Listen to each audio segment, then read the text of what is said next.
My name is Shahid. I am the Prevention Program Manager at the Australian Prevention Partnership Centre, and I will be facilitating the session today. I'm joined by three fantastic speakers who I'm sure you would have seen on your agenda, and we will be talking to the topic of strengthening prevention via systems thinking in policy, practice, and research. So I do want to start by acknowledging the First Peoples and traditional owners of the lands that we are meeting on today. For me, that's the Turrbal and Yagara people of the lands of Brisbane. And I, of course, want to extend that acknowledgement to the traditional owners of the lands that you are all joining from today and pay my respects to Aboriginal elders past, present and emerging. The Sachs Institute recognises the strong cultural connections of all First Peoples to their land and water across Australia. We value our partnerships with Aboriginal communities and are committed to continuing our work together, enabling community-driven research that will make a difference to the health and well-being of Aboriginal people and their communities. So as I mentioned, we do have quite a strong attendance today, possibly the largest that we have seen at the Prevention Centre in our Emerging Leaders webinar series. So I did want to take just a brief moment to introduce the Prevention Centre and the work that we do to anybody who might be joining us for the first time. So at our core, the Prevention Centre is focused on strengthening Australia's chronic disease prevention system, making it more equitable, effective and efficient. To do this, we bring people together across research, policy and practice to tackle complex health challenges in collaboration. And for us, that means building systems leadership, generating new evidence through collaboration and making sure that knowledge is used and available where it really matters. We're particularly passionate about systems thinking and supporting emerging leaders in prevention, and that includes our Emerging Leaders Network, which offers different events, mentoring and opportunities to connect and grow with others working in prevention.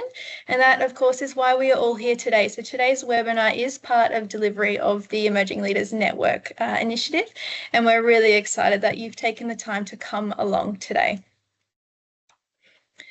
Of course, none of our work would be possible without our funding partners, so I did just want to take a quick moment to acknowledge their support. So with that in mind, today's webinar is focusing on strengthening prevention via systems thinking in policy, practice and research. As I mentioned, this is one of our most popular webinars to date, and I really do think that's testament to how timely this topic is in the prevention landscape and the expertise and insight of our panel speakers today. So our panel will be exploring how systems thinking is being used to strengthen chronic disease prevention across research, policy and practice. So you'll hear from speakers working at a national, organisational and community level who are building capability, shaping strategy and applying systems thinking in real-world prevention efforts. So we're delighted today to be joined by three excellent speakers. The first is Dr. Mishel Shahid. Mishel is the Manager of Systems Science and Research at the Australian Prevention Partnership Centre and is a member of the Centre's Scientific Advisory Committee. Our second speaker today is Dr. Carolyn Wallace. Carolyn is a seasoned public health professional with a diverse background in system change and evaluation and is currently the Research and Impact Manager at VicHealth.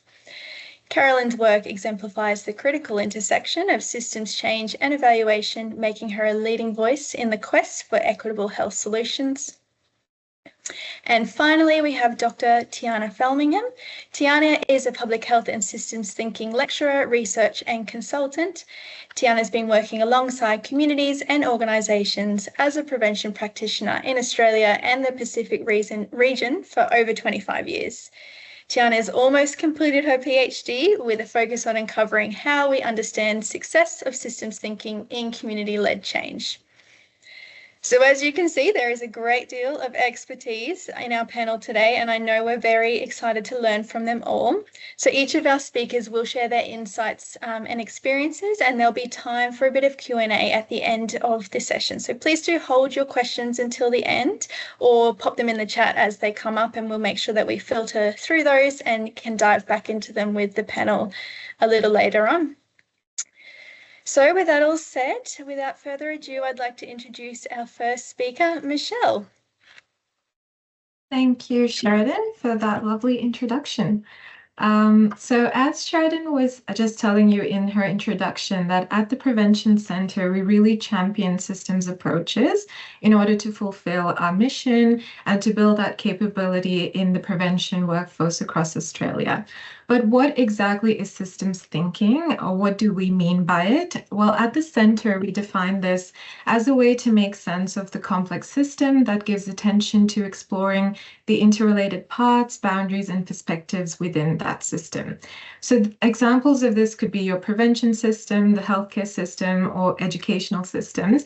Each is a fusion of several component parts that interact and are influenced by many other factors, which may include social, economic, political, environmental, so on and so forth. And this creates a whole web of interconnectedness and complexities.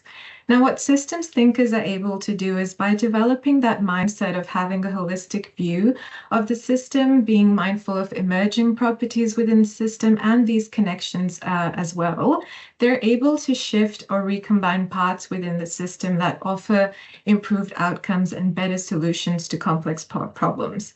So rather than only taking a systematic approach, which is orderly and process-driven, systems thinkers and systems thinking takes a more systemic approach, which is dynamic, and it relates to the whole system and is adaptable as well.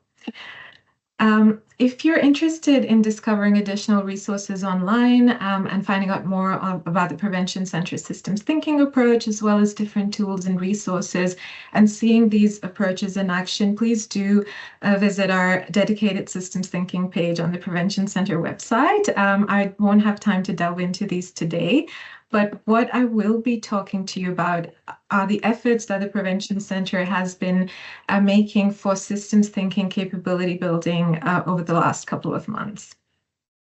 So capability building in systems thinking is a deliberate and sustained process that not only strengthens individual skills, but also helps to change those organizational conditions and sector-wide norms for increased acceptability of training in systems thinking and also application of these approaches within practice. And as this system thinking becomes increasingly embedded in policy and practice, building the workforce's capability requires us to take innovative and tailored strategies that are informed by real-world needs and perspectives as well. So keeping this in mind, the Prevention Center convened a 90-minute interactive workshop at the 2025 Preventive Health Conference hosted by PHA in Canberra earlier this year. And at this conference, we used systems thinking as a lens together with research, policy, and practice expertise to really identify what is needed to build and strengthen capability in systems thinking across the prevention workforce. So the participants for this workshop included policymakers, practitioners, researchers from various states and territories across Australia, representing government, non-government organizations, research institutes, and universities as well. And we did not have any prerequisite on their knowledge or understanding of systems thinking prior to the workshop. So we had a range of people who had little to no experience with these approaches to those who had extensively and expertly used this in their practice. And on the day, we had 50 participants that we divided into small mixed discipline groups to identify contextual factors that influence systems thinking within their organizational settings and contexts. So they did this and they engaged in systems approaches through 4 key steps. The first one being identifying factors that were important for capability building. And then working in small groups, they prioritized the factors that they thought would be most impactful within their context to really strengthen capability in systems thinking. In the third step, they build connection circles, which are small causal maps where you can identify cause and effect relationships between those prioritized factors. And then in the last and final step, they were able to identify feedback loops and leverage points that emerged within their little causal maps.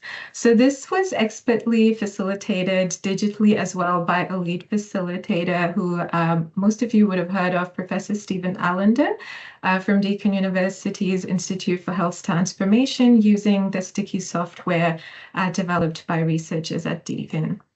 So Post the workshop, we transferred the factors and the relationships that all the participants of the workshop had identified in their analog maps onto Sticky in this digital platform. And you can see the composite map here on your screen. And as you can see that there were many connections and many arrows going back and forth in this sort of complex map right now that looks a bit like that spaghetti bowl image and is a bit complicated to comprehend. But what we were able to do is we were able to identify themes, which you can see the different color coding is identifying those themes.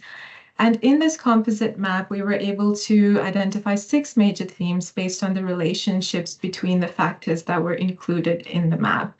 So we had the first one on workforce training, including factors like training access, having expert delivery partners, training capacity, time available for participation as well. And notably in this theme, the availability of engaged contextual learning opportunities emerged as most critical for capability building.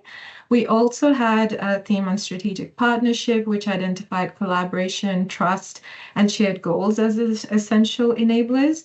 Then we had strategic leadership support, which was identified as being significant in setting those priorities and embedding systems thinking into the organizational culture and norms as well. We had a theme on advocacy and narrative, which were viewed as critical to shaping that organizational and stakeholder mindset. And then data and learning as well, because access to data on impact of applying systems thinking methods in chronic disease prevention were seen as important for monitoring and evaluation. Our last theme was systems resources. So factors like funding and toolkits and dedicated resources for methods were identified as important factors for capability building.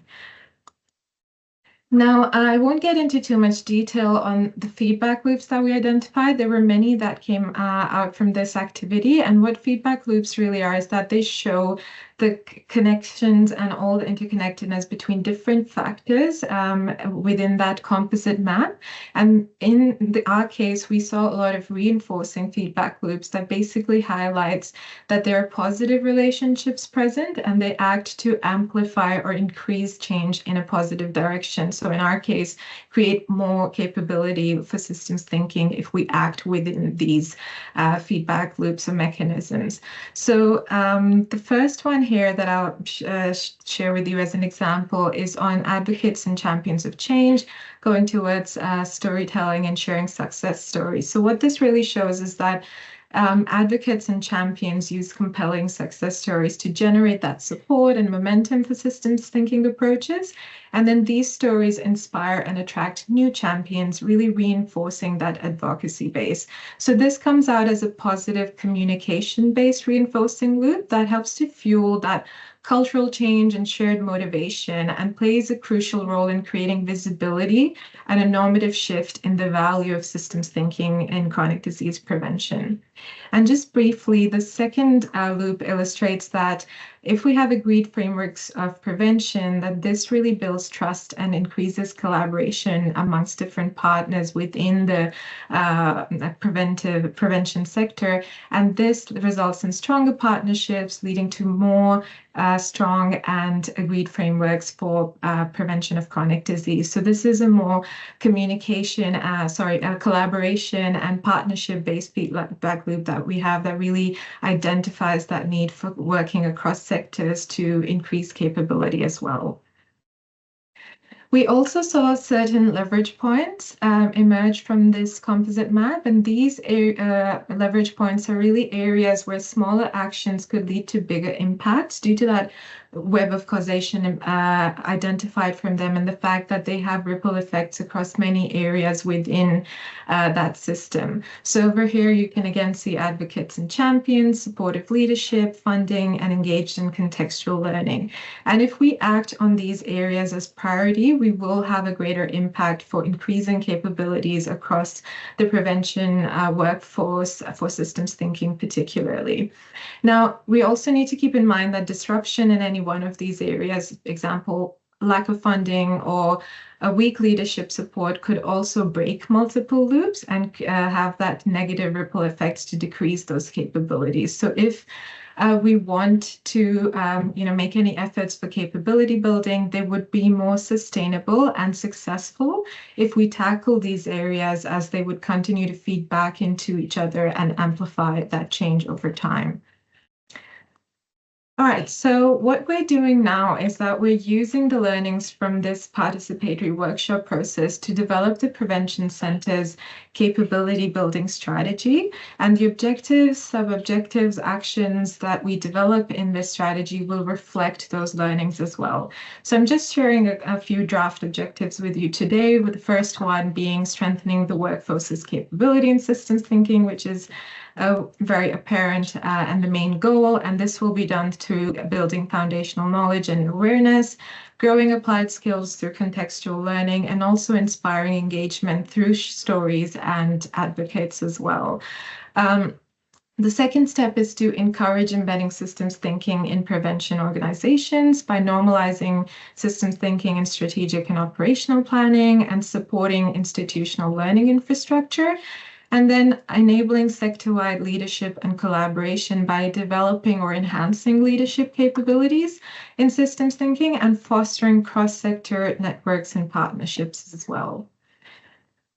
So in the next steps, we will share this draft strategy to refine it with the workshop participants to receive their feedback on whether this reflects what they were trying to communicate with us and if there need to be any other additions. And we will also share it with experts in prevention and systems thinking before we finalize it, disseminate it, and then implement the strategy. But we do envision that there will be many tailored training opportunities and resources for capability building that will come out as actions for this. And these are also available currently through the Prevention Centre. So if you're interested in learning more about this and want to explore these opportunities, I would encourage you to contact us for more information. Our contact details are on the screen. And we really hope that this effort collectively with the prevention community will help share and guide the Prevention Centre's national efforts to enhance systems thinking capabilities across Australia so that we can all confidently and comfortably apply that in our day-to-day work and thinking as well. So that's all from me. I'll stop here and hand it over back to Sheridan. Thank you for your attention. Thanks so much, Mishel. That was a great way to set the scene and outline the importance of systems thinking. And I think we're all waiting on the edge of our seat to hear more about the capability building strategy, and we look forward to seeing more about that soon. So our next speaker is Dr. Carolyn Wallace, and she will be talking more to VicHealth's foundational work in also building capability and using systems thinking. So over to you, Carolyn. Thanks very much. So I've just hit the timer because there is a lot we could say, but I'm aware of wanting to leave time for Tiana and also some questions. It's great to be here speaking from the VicHealth perspective, and I really need to say it's great to speak on behalf of VicHealth, but I'm representing a whole bunch and a history of thinking and practice. So it's good to be that spokesperson. A lot of you, I had a quick look as you were entering with your comments. A lot of you will know who or what VicHealth is. We're the Victorian Health Promotion Foundation. That's our purpose and our role. I notice we have the other 3 health promotion organisations across Australia are somewhere in this call. There's someone here from Healthway WA. There's someone here from Prevention Health SA and someone from Health and Wellbeing Queensland. And we're all in this kind of work together. Why I'm speaking is because VicHealth launched a new strategy in 2023. So it feels new. It's actually 2 years ago, with the systems focus. I actually joined VicHealth just as the strategy was about to be launched. Perfect time to come in and lead the research impact team and take it into that next stage. I'm showing you this diagram because this shows you kind of what VicHealth was focusing on. So those 5 sort of individual risk or protective factors to protect people, promote health and wellbeing, prevent non-communicable diseases and reduce that disease burden. And that's where, you know, a lot of traditional health promotion sits, and we know we want to focus on those things. But we also know, using the ecological model of health and also thinking in terms of systems thinking, there are so many conditions and factors around us that no matter what we may want to do, will constrain or give us those different opportunities to make choices, and the systems that we live and breathe in affect our individual choices. So the new strategy has, or the current strategy now, still actually is focusing on opportunities for those adjusting those individual behaviours, but thinking about it in terms of three really large systems. So neighbourhood and built systems, commercial and economic systems, and food systems. And we're thinking about those cross-cutting factors as well, health and climate, being community-led and informed within each of those systems, and thinking about the impact on future generations and benefits. So if we're moving from an older strategy that had that focus on those five individual risk factors into this systems thing, VicHealth knew that we need to get ourselves and our partners as well sort of into the systems mindset. Now, systems thinking is not, it's one of those things, you know, 20 years ago, we were all talking about partnerships like they'd just been invented, co-design's been reinvented again. And systems thinking, you'll see a really cool slide in Tiana's slides. I love that one, Tiana, the history and the family tree of systems thinking. We've really latched in on the waters of systems change from Kania, Kramer, and Senge, but there are other ways of framing that. This is probably one of the three key slides in my little prezzo, which will be available, so you can screenshot it, but we'll also send it out. And this is a theory of change that we updated late 2023. So as VicHealth was developing that new strategy, they realised, and it's a lot of those things that Mishel has talked about, new capabilities would be needed, and new ways of thinking and acting. So VicHealth then had some systems chaps. Jenna Velitis, Vivian Yee, Samantha Chapman were some of those original people, and all still at VicHealth, which is great. New staff have since joined, and I'll talk a bit more about our systems impact champions. They've been rebadged, reframed. So this really tells you the kinds of building blocks you can see on the left that we knew we needed to have in place. So obviously the strategy was launched, but we needed to really think about the partners who are, you know, the actors, the parts of the system, because if you can't just work on your own in these kinds of things, we know that.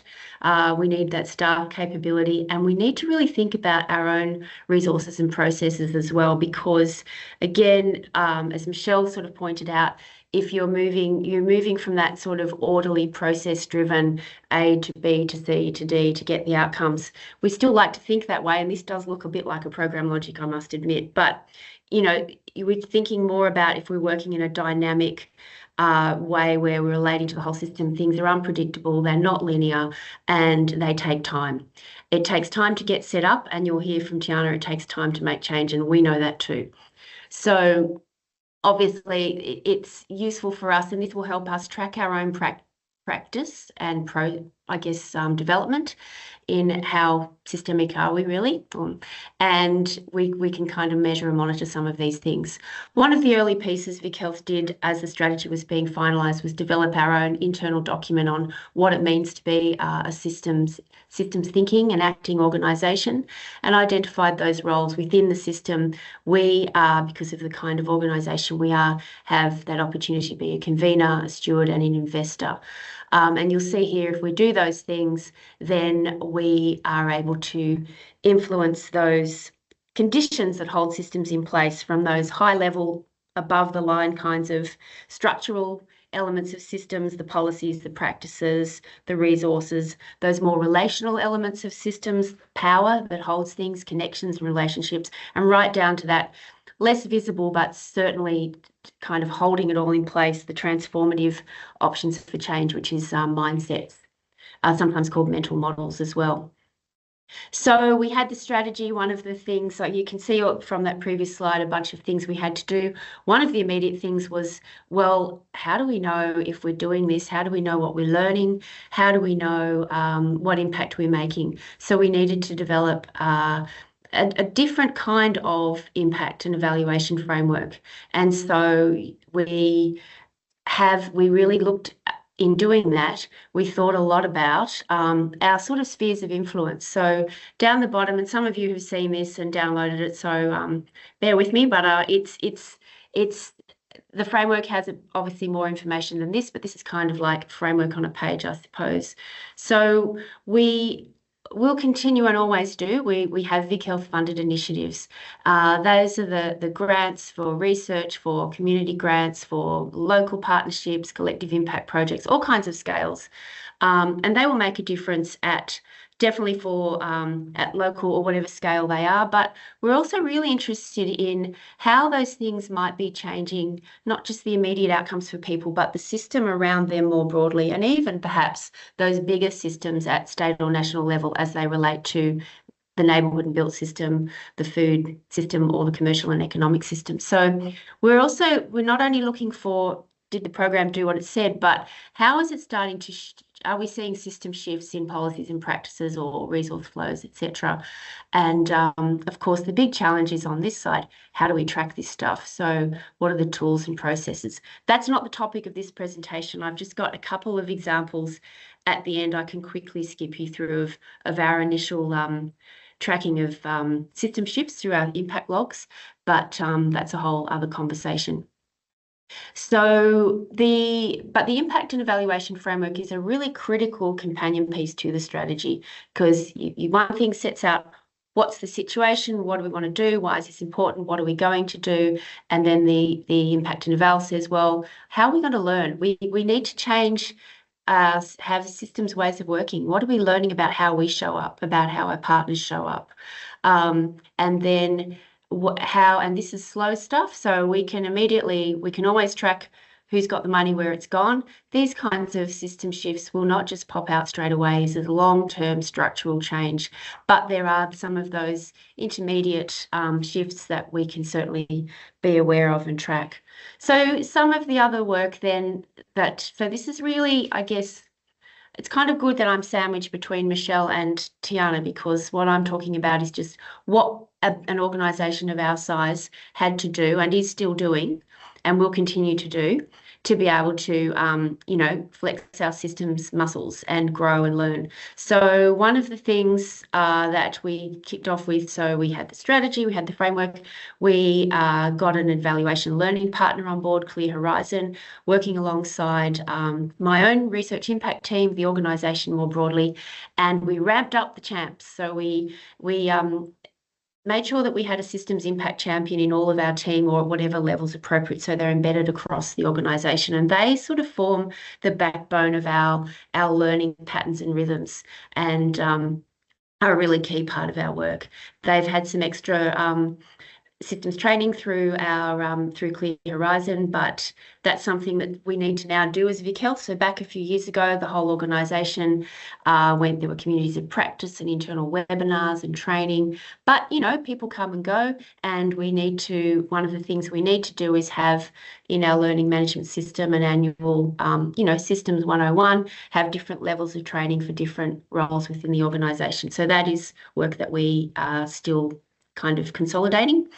But those learning cycles are really important, and our strategic learning sessions, we've had only 2 so far, and that's where we've kind of, the first one especially was exciting, was like, well, we've been out logging what we see as those very perhaps smaller scale, but system shifts through some of our existing projects.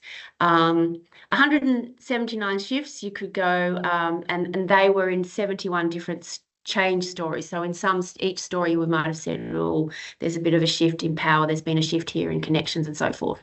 And it was the first start of us going, different data, different stories, different learnings. So we're really excited about what that means next, which is why we then had commissioned a feasibility study to really scale up, and what are some other You need the people, but you need some better tech help as well to help us manage, filter, and make sense of all of this data. The governance sitting underneath all of this is a really critical element, as you know, of any change process, any across the board application of a way of not just thinking but acting and doing requires the support of your board. It requires some internal governance, which we have our impact and evaluation steering group, and we also have an external advisory group where we tap into some really very engaged experts to give us some timely advice and feedback as well. The work with the board's been critical because they could, obviously, I wasn't around as the strategy was being developed, but there was a lot of excitement and engagement. Yep, this makes sense. It's broad, it's ambitious, but that's what we want to do. The message we had to really start with then is with the impact and evaluation part is change is slow, unpredictable. We can always show you where the money and the dollars are going and where certain sort of local program objectives are being met. But as to seeing these larger system shifts, that's going to take time. And so it's been great to work with the board along that journey so that we really have that understanding and commitment and confidence too, because we're accountable to the Victorian community, we're taxpayer funded, we're accountable to the communities we fund and our funding partners. So we do need to have robust processes and mechanisms to track what we're doing and tell those larger stories of impact. So those are the elements of what we've got in place. I've got a couple of minutes left. So I do have my contact details, and that was Maria. She's the lead in our research impact team. Being evaluator bees, that's what happens if you go to an Australian Evaluation Society conference. And she's been and Ange also in our team, just critical parts in the impact and evaluation side. But for VicHealth as a systems organisation, that's all of us, certainly not just our team. So I said I'd show you just quickly some of what we were able to do at our first strategic learning session, where we sent our champs out to sort of use those impact logs for some of those initial system shifts. And what we made sure that they had clear definitions. These are in our framework. And again, what we have found is, because you can't look for something if you don't know what it is. It has to be described. You can't identify something if you're not quite sure. It's like I always say, I was sort of dog blind until I got a border collie. Then you see them everywhere because you know what one looks like and you just see them. Same with system shifts. Maybe they're not like border collies, but once you've described them and you know the pattern, you'll start to see them.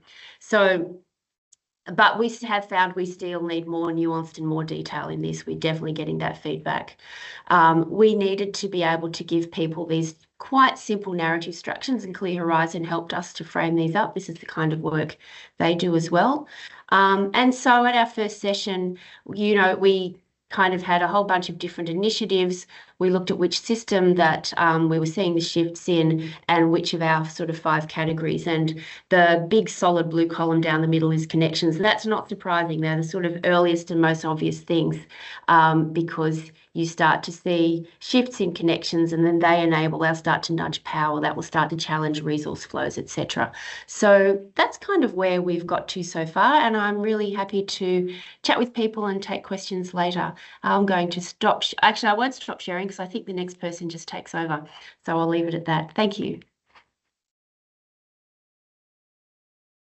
Thanks, Carolyn. That was a great presentation, and it's really good to see how the VicHealth strategy has been operationalised to specifically focus on systems, and it's exciting to hear about the work happening to monitor and evaluate and learn from that. And I think that the work you're doing to integrate those systems champs across the organisation is a particularly innovative way to ingrain that as business as usual.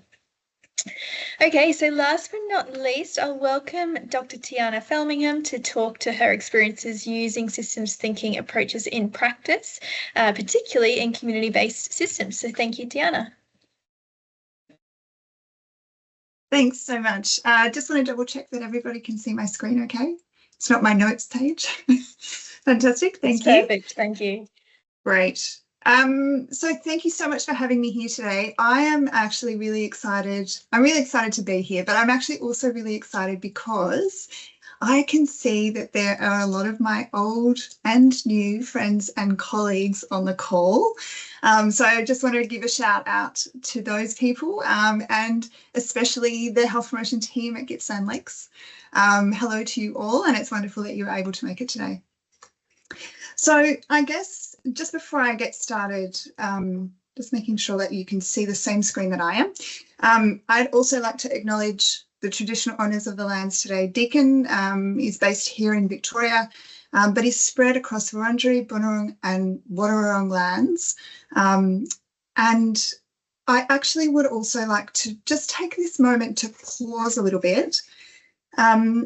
When I think about, this is a picture of the land that I'm actually based on. So I'm based on Gunnar-Kerno land, which is a few people have mentioned in the chat already. It's out in far eastern Victoria. Part of the reason I just want to pause for this moment is that when we talk about systems thinking and we talk about it being pretty new, and it kind of is, you know, in the 1950s, 1960s, maybe it kind of started coming in, and then certainly to public health, it's much newer than that. But the reality is complexity and connections and interconnections between things have been talked about in the Aboriginal and Torres Strait Islander communities for millennia.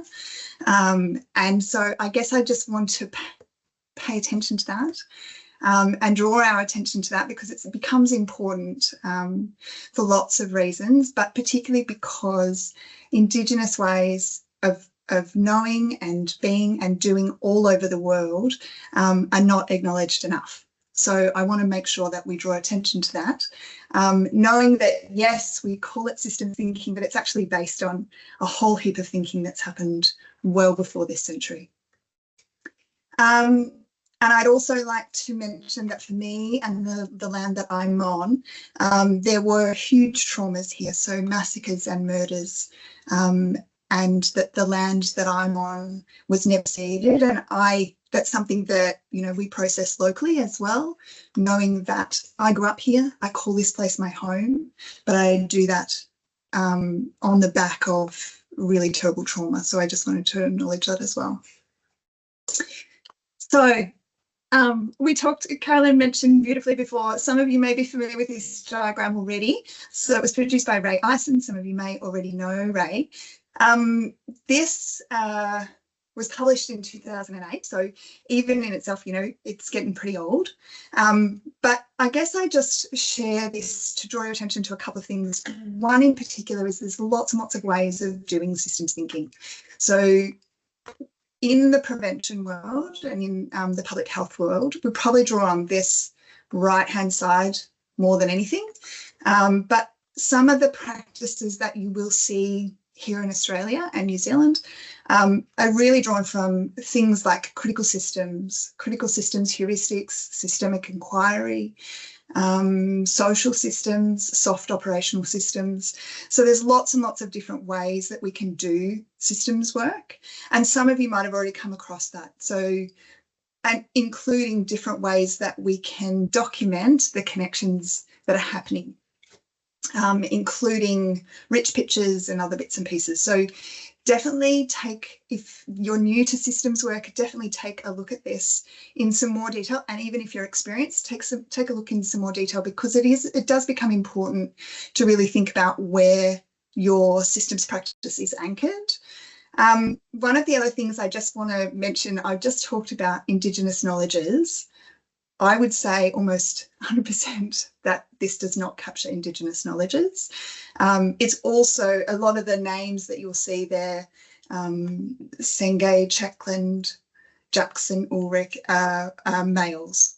So also recognising that there's lots and lots of other contributions from people who are other gendered, who probably did an amazing amount of work whose name doesn't get to go on there. So I just want to acknowledge that too. For us at the team at Deakin, and where I started my systems practice, was actually down in community-based system dynamics. So it's a kind of like a branch. If we were going to draw another line, it would be a line coming off system dynamics. And I should clarify, I came into systems work actually before community-based system dynamics and before my time at Deakin. But that's where I have my roots now, and that's certainly where we play. And some of the stuff that Mishel was talking about at the beginning touches on this. So for those of you who may or may not be aware what community-based system dynamics is, it's, like I said, it's a branch of system dynamics work, but really it's about embedding systems practice throughout entire communities. So often that happens over long periods of time, and there might be multiple projects that happen over a series of years.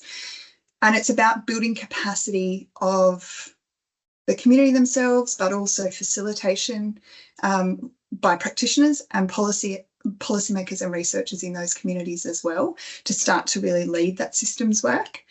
And we create a shared language together, and often that's through a causal loop diagram, which is similar to what Mishel was showing at the beginning. So this is just one example. Before I go any further though, I just wanted to chat a little bit about, and I've talked about, we've got lots of different ways of coming into systems work. And I think one of the things that it's important to mention is that the way that we come into systems work and the history shapes the way that we explain it to the next person. And so for me, I have one particular road, and so I explain it in a particular way, but you might hear other people that explain it in a different way. And so that's part of the reason why it becomes important to understand where your roots are and what is shaping the way you describe systems work. So for me, I started in practice, and the colleagues that I mentioned at the beginning were actually my colleagues at the time. Shout out to Jackie.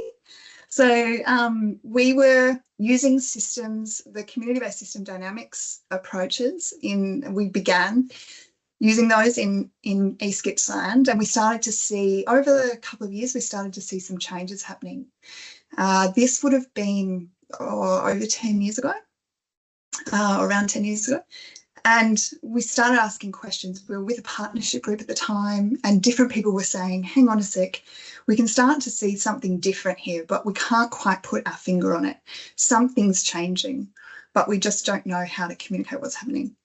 And so I started conversations with Deakin at the time, given that that's where the methods were grounded, and certainly here in Victoria.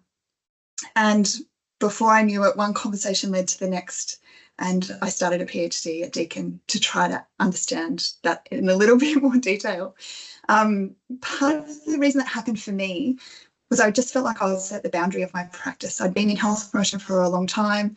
We were using systems, methods, and I just kept butting up against the same questions about measurement, success, how we understand what we're doing, and then how to communicate that to people, because we could see that things were changing, but we couldn't really work out how to tell people about it.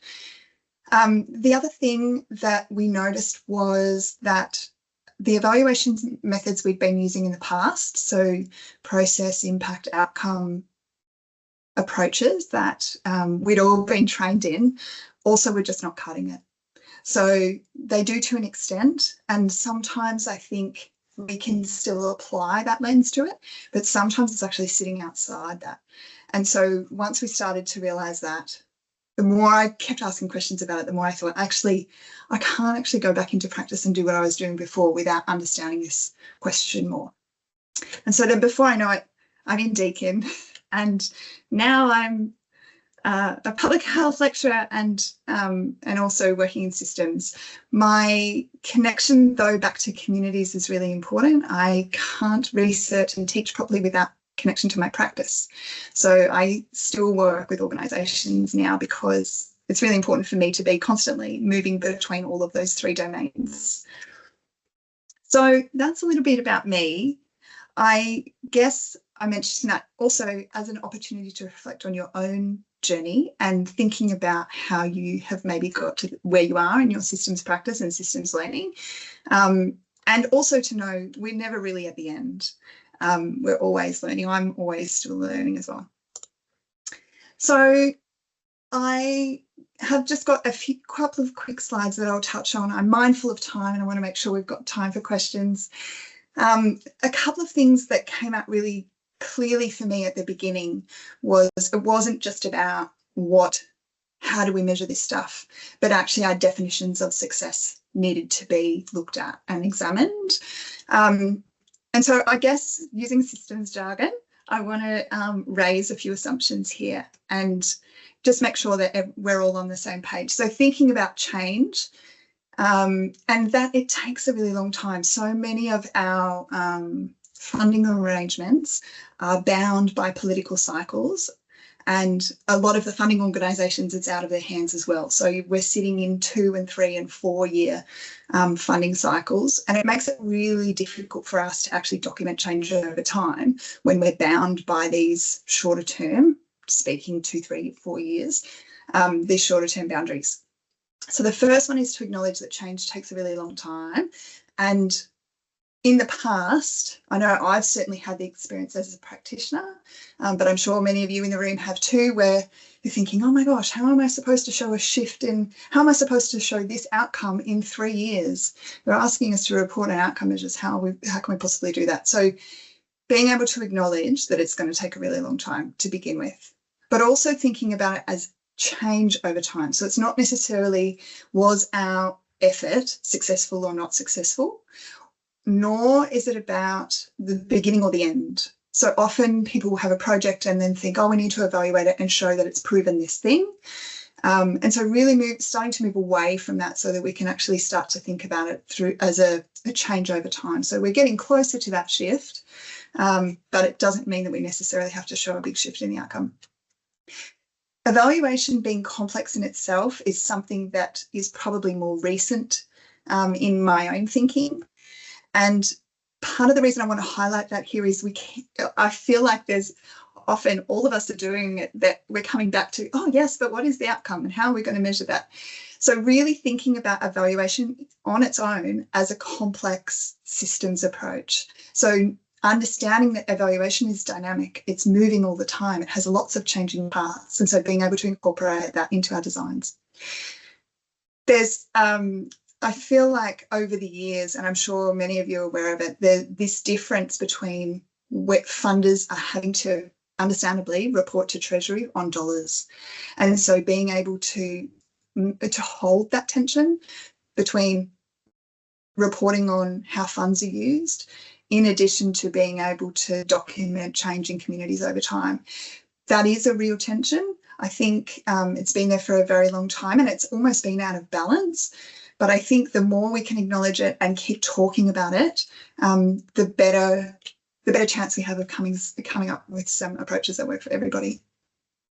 And which I've mentioned already around allowing time to be able to document some of that stuff. So as I've been looking, so I'll share some resources from my PhD at the end, but one of the things I did in my PhD specifically, I thought I was going to, and I did look at community-based system dynamics in particular because it had to be manageable. So, but what I've realised is actually that it can be applied to lots and lots of different ways of systems working. So the kinds of things in the peer-reviewed literature that came out were, and I won't go into detail, you can see the lists here, but I guess I came in with the question of how do we measure this stuff? What are we supposed to be measuring? And so that was this first question around how do we actually document some of these changes? And there are lots of examples of how we can document it. And Carolyn mentioned some of them before as well. Where I'm seeing a shift is that in the published literature, so from researchers, but also funders and policy, there is a difference between what is being captured at that level versus what practitioners actually need to measure. So there does seem to be a discrepancy between those two at the moment. And the practitioners have got lots of ideas about how to be able to measure those things. So a couple of things that might be helpful that I draw your attention to particularly is this shift in the workforce. And we can see that already because that's why we're here all talking about it. And so being able to use that as a measure in itself to be able to say, well, we're actually talking about it an awful lot more than when we were talking about it 10 years ago and 20 years ago. And so that's actually showing a systemic shift on its own. But also, and Carolyn mentioned it before, around the importance of the leadership support. I would say that's a special area of mine is around systems leadership. I'm quite passionate about it. But the reality is, and I've seen it, that organisations who have maybe had a positive leadership, supportive environment for systems work, and then that leadership changes, and then all of a sudden systems drops away. So that, and the opposite has also happened as well. So the importance of tracking the leadership environment and how that moves and changes over time has been important too. In terms of how things can be measured, the reassuring thing for me is it's stuff that we already know how to do. So being able to draw on the skills that we have around surveys, interviews, but also bringing in a lot of the practitioner-led approaches around case studies, storytelling. Carolyn mentioned logs before. So being able to use some of those different ways we can document what's happening. And what I would say is to use that over time. So rather than collecting it at one point in time or even multiple times or before an end, being able to collect it over a time series and then being able to compare across that time series. So I guess finally, I've got one more slide, I think, after this, but the big question is what actually contributes to this? Like, how can we actually make this work? One of the things that just stands out for me over and over again in the different studies that I'm involved in is the importance of adaptation and flexibility and permission for people to be flexible and to be adaptable. So when we start to create projects or program logics that are very rigid, it actually stifles systems work. So we're seeing that over and over again. Local partnerships, I'm biased because I used to work for a partnership organisation, but they are just so crucial to success. Over and over again in the case studies that I looked at in terms of the peer-reviewed literature, but also the stories that are coming through from at practitioner level, is that without a solid, strong partnership, ideally a pre-existing partnership, it actually sustains systems work over time. So we can actually see that there's a much more significant impact where there's partnerships involved.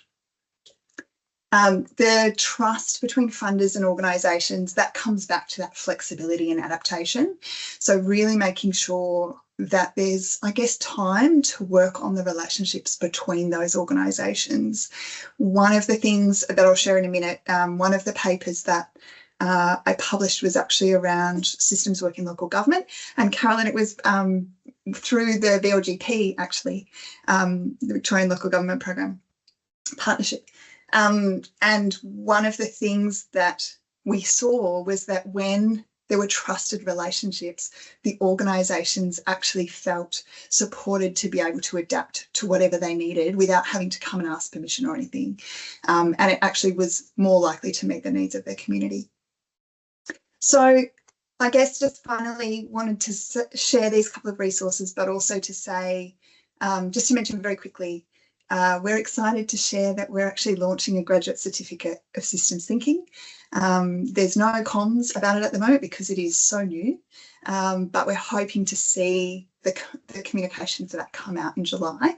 But I just thought I'd mention it before I forgot, because some people here might be interested. So I'll stop there and really happy for anybody to reach out afterwards as well. Thanks. Thank you, Tiana. That's really inspiring to hear about your journey into community systems dynamics and how we can work to build the capability of community and different actors to lead systems work. And I'm sure there will be a lot of interest in the graduate certificate when it's released in July. And a big thank you to all of our speakers today. I'm sure everybody in the webinar will agree that this has exposed us to different ways of systems thinking. And I'm sure now that we've heard it, we'll start to recognise systems thinking in different elements of our work, just like Carolyn seeing border collies everywhere that she goes. We do have about 4 minutes left for Q&A for our speakers today. So if anybody has any burning questions that they want to make sure we get to in the session, please do feel free just to pop your hand straight up and ask your question directly.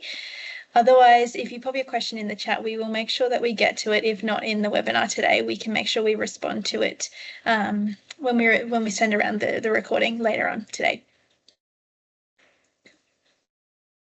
I can kick us off with a question if nobody's got anything that they want to kick off with.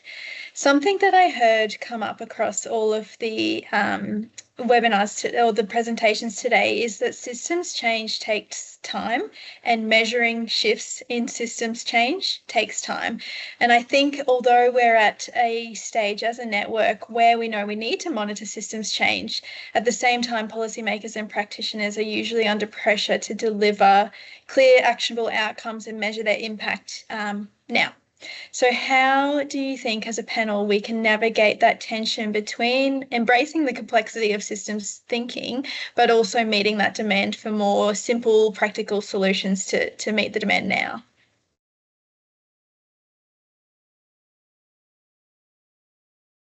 I'm happy to jump in to get us started. Thanks, Tiana. That's such a key question for me. And one of the things, and I probably really quickly scooted over it in the slides, but for me, it's about actually having shorter term indicators of change. So rather than jumping in and saying, oh, well, we can't measure it in that time, so we better put the long term measure in. And then I guess for me, it's important because our perception of success changes. So we'll be working with our communities, doing all of this really amazing work, and then get to the end and say, oh, hang on, it didn't work because the measure that we were paying attention to hasn't shifted. But for me, actually, we're paying attention to the wrong things. So really starting to peel it back and say, well, if we know that that's going to change in 15 and 20 years' time, working back from that and looking at indicators of change that might happen at the 10-year mark, at the 5-year mark, at the 2 and 3 and 4-year mark. And theories of change come into that, in that story, like being able to build that up. So that does play a role in there. But I think it's also thinking about not just theory of change, but actually the longer term outcome change and working backwards as well. That's we had a conversation as recently as 24 hours ago here at VicHealth talking about progress markers. So for each of our systems, we have a big global theory of change, and then we've developed some more nested ones around some of the major investments. And now so the theories of change we're going, oh, we could go a bit more closely in and find some progress markers, and that's what we want to focus on. And another thing we've managed to do is it's actually okay to sort of look backwards a little. So harvest stories from the last couple of years and say, we have actually been doing this, and this is where we started and where we've got. And people go, oh, I can see how this system stuff works over several years. So it's not like that's a way of buying you time, but it's a way of telling stories about how change happens at a systems level, and people then have more confidence to go, oh, well, this is what we might be able to see in a different environment, obviously, with different actors. It's not like systems stay the same. But so there are two things we're doing. Thank you so much. I know we are right on time, but Mishel, I did want to throw to you in case there's anything you wanted to add to the discussion on that question. I think Tiana and Carolyn covered that beautifully. And I think just in terms of, because you had that reflection and, what do we prioritize? So if we do go through that activity of identifying or mapping those leverage points, that really helps as well, because those are those areas within your system where smaller actions can lead to bigger impacts as well. So we can, in a time crunch situation, that really does help as well to tell that story of success. Thank you again to all of our speakers, and thank you for everybody to taking the time to come and join us for the Emerging Leaders Network webinar today, and we look forward to seeing you next time. Bye, everyone.